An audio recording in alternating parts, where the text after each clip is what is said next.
All right, let's take a look at what's happening this afternoon. Good afternoon, everyone. We're looking at Bertha first as it continues to make its way over towards the coast of Mississippi and Louisiana. It is a very strong tropical storm.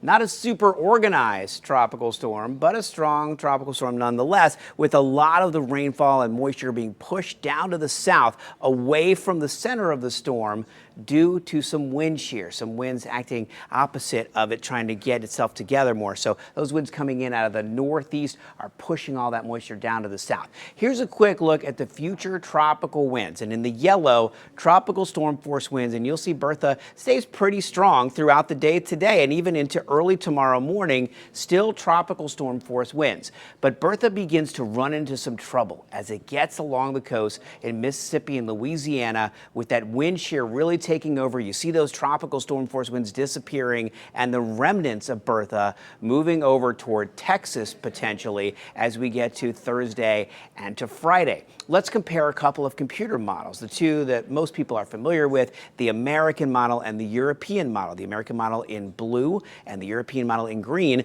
both in good agreement here that this is where Bertha is located now. And they stay pretty close together in forecasting Bertha up until we get to about Wednesday night. And then we start to see some separation in the two, with the American model shifting a little more down to the south and the European model staying over land in Louisiana. But by the time we get to Thursday afternoon and evening, both models don't have the storm anymore here, basically falling apart as it continues to work its way over to the west, becoming a remnant area of low pressure. Now, with that said, the National Hurricane Center 11 a.m. update still has a cone that goes all the way out into Friday and into Saturday, but you'll notice that that tropical storm icon disappears after Thursday morning with just an area, either remnant low or maybe a tropical depression continuing to work its way over to the west. So it's possible that Bertha could fall apart over the next 24 to 36 hours.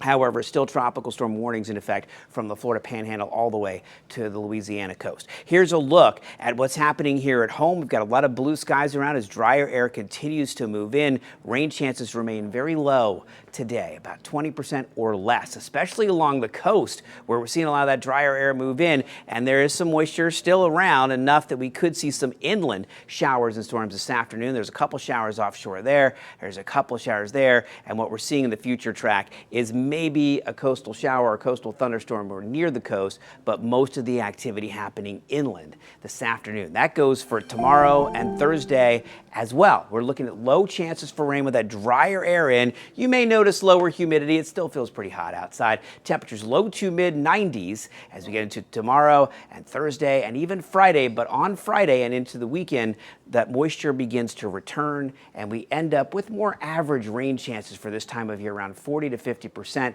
as we get into the weekend and the beginning of next week. That's a look at your weather. We'll be right back.